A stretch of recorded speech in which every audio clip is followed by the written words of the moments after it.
Sabi ay bakit si Kuya Raul ay bakit si Kuya Raul ang bumibili ng bakit si Kuya Raul ang bumibili ng negosyo o mga produkto ni Elvis, bakit hindi siya, asan yung kinikita, asaan daw yung kinikita ng negosyo ni Elvis. So ito po ang katotohanan, mga amigo.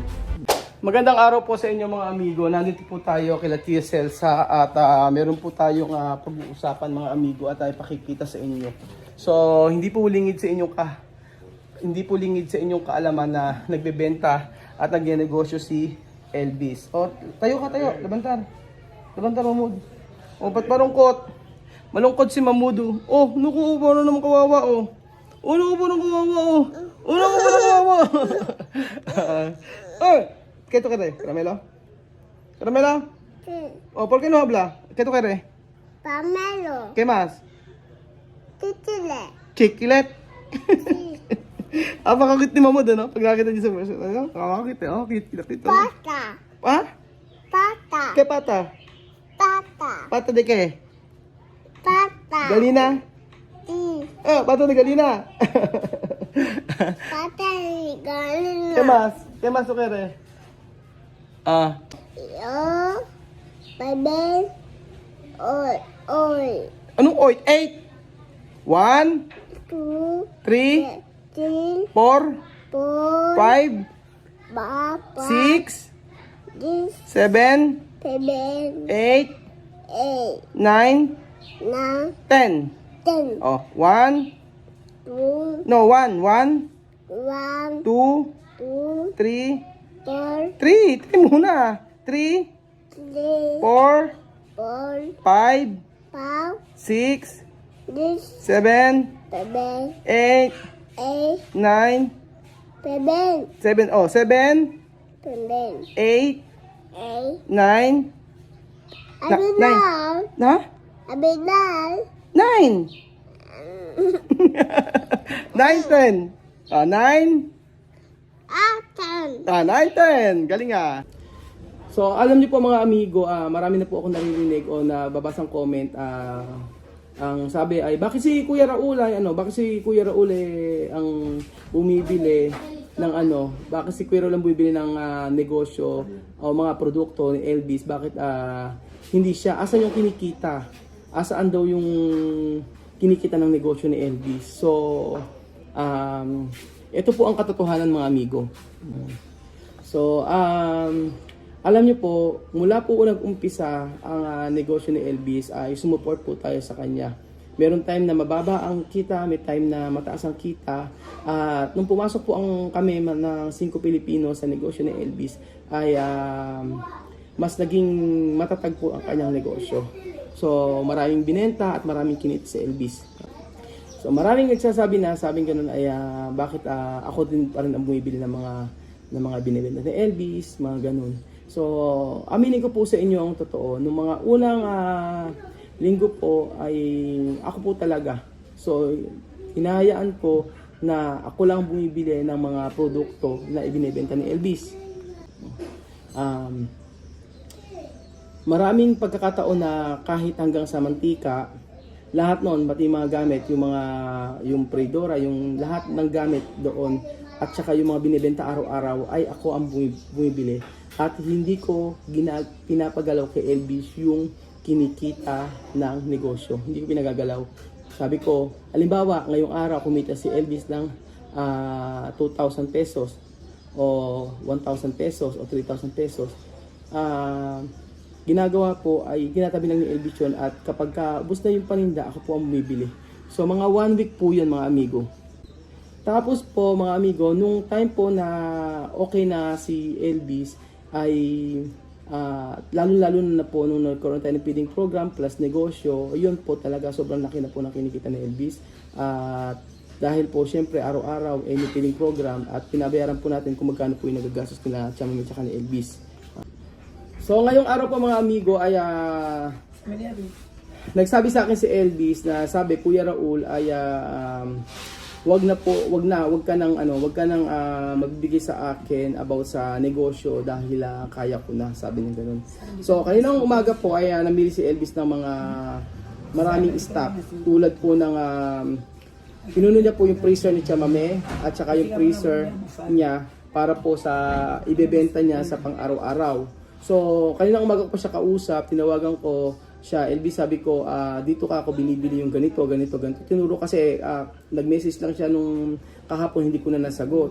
So, nung umaga na to, sabi niya, bibili siya ng mga product niya para makumpleto na. Tapos, sabi ni LB sa akin, Kuya Raul, pagdating mo dito ay may sasabihin ako.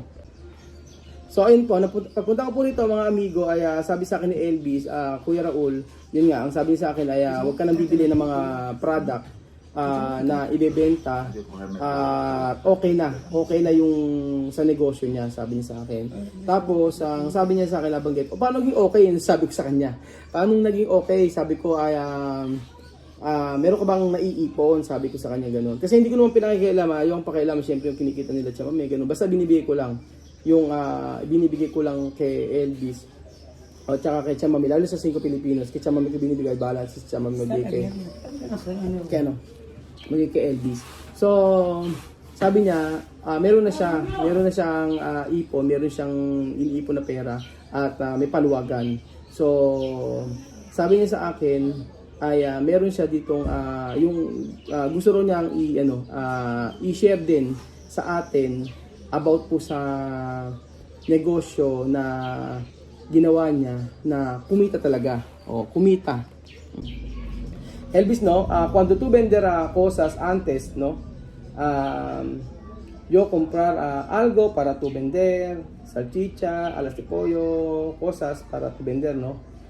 Después, mucho gente preguntar, ¿dónde tu dinero? ¿Por qué tú no comprar? Porque yo comprar algo para tu vender, ¿no? Pero mucho Filipino no saber esto dinero tu guardar, ¿no? Tu guardar. Yo hablar contigo guardar de dinero porque cuando yo no estoy aquí, cuando yo salir aquí y en mi país, ¿quién va a ayudar contigo, no? ¿Quién va a ayudar? Por eso tú tu decisión, tu vida, guardar dinero para tú tienes cuando yo no aquí y tú también con tu mamá, ¿no? Bueno, primero saludos a toda Filipina, saludos a toda Filipina en general, saludos a Kuya Raúl, saludos a mamá, saludos también a todo mi país, para la gente que me sigue. Yo soy Elvis, creo que muchos ya me conocen. Estoy llevando un negocio, sé que muchos quieren saber cómo me va el negocio, cuál es mi beneficio, qué cosas hago con el dinero. Yo sé, hay días que el negocio no funciona, no hay ganancia, hay días también que hay ganancia. Hay que tener una cuenta de ahorro. Al final del mes vas a depositar un dinero, sabes que ese dinero está ahí para en caso que tú tengas un proyecto o tengas un problema, tengas alguna necesidad, puedes ir y retirar el dinero y hacer. El dinero no se gasta. Sí, se gasta para algo que tiene valor. Algo que si tú sabes que yo gasto este dinero para esto, no gastarlo en algo que no te da beneficio. El dinero se gasta en algo que te aporta, en algo que te da beneficio a ti. Por eso se gasta el dinero. No que gastas y al final no recuperas, no beneficias de nada. Aunque yo tengo el dinero, trabajo todos los días. Yo explicar. So, ang sabi ni Elvis, ang sabi po ni Elvis ay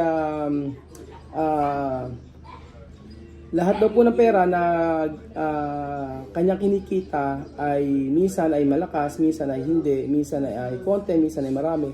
Pero ang totoo daw po noon ay yung kinikita ni Elvis sa pagnenegosyo ay tinatago niya. At may time na halimbawa ginagastos lang niya ito sa mga importanteng bagay na kung saan ay magbebenepisyo rin siya. Tulad po ng halimbawa po ay meron po si Elvis binili na isang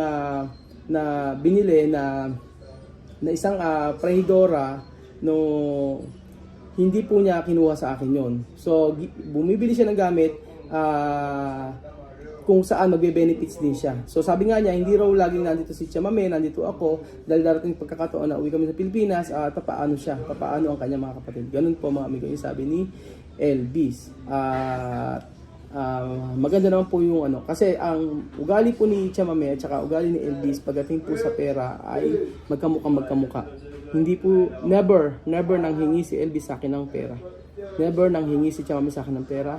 At yung sahod ni Chamame sa YouTube, yun ang kanyang talagang minsan ayaw tanggapin ni Chamame. Yun po ang totoo mga amigo. Ayaw tanggapin ni Chamame. Sabi niya sobra-sobra. Sabi ko hindi, araw-araw lagi tayo nagbibideo. Araw-araw ay lahat ng ginagawa natin ay dapat ay magbe-benefits o magkakaroon ka din. Yun ang sabi ko kay Tia Celsa. So ayan po, tinatago ni Elvis yung kanyang mga kinikita, pero ngayon po ay ito nandito sa kanya yung pera kung saan ay kanyang kanyang kinita. So ayan po.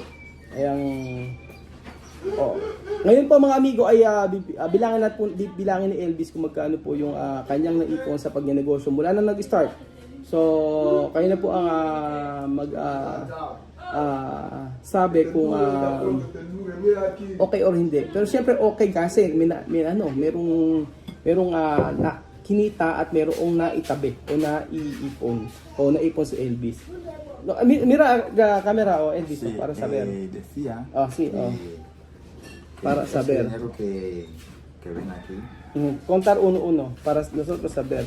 Bilangin namin 10,000, 20,000, 30,000, 40,000, 50,000, 60,000, 70,000, 80,000, 80,000, 90,000, 100,000, 11, 12, 13, 14, 15, 16, 17, 18, 19, 20, 21, 22, 23, 24, 25, 26, 27, 28, 29, 30,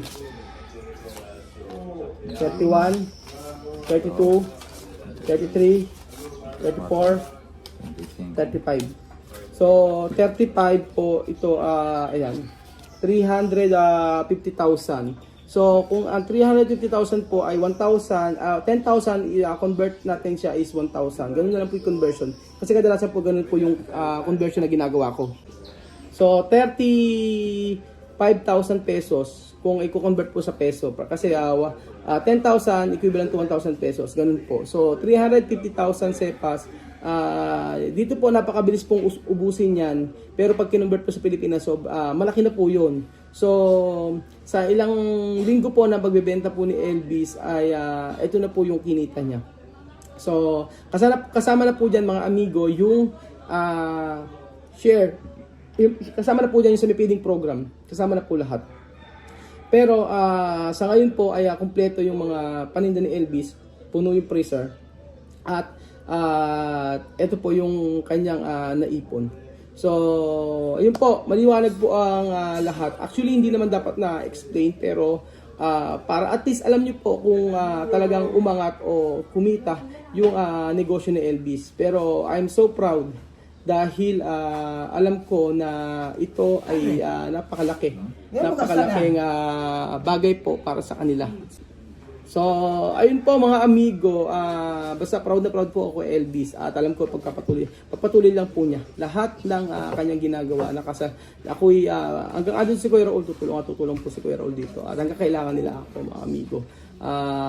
Ayun po, maraming salamat po sa walang sawa niyo panonood at ating video. Kung nakita niyo naman po gaano kasipag si Elvis na umaga magkatrabaho minsan nagko-construction siya, tapos minsan ay sa gabi magkatrabaho pa siya ay magbebenta, tapos si Chamame ay ganun din.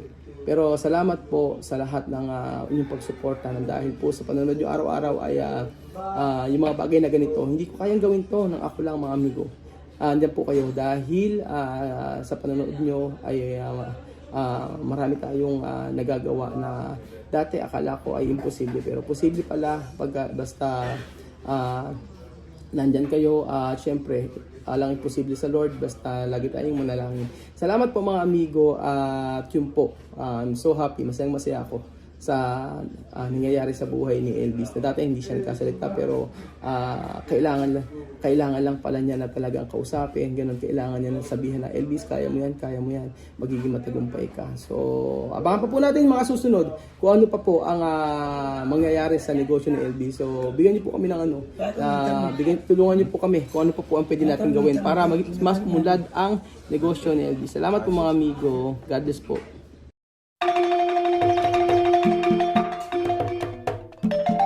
Na-appreciate ko yung paano sila nagdadasal.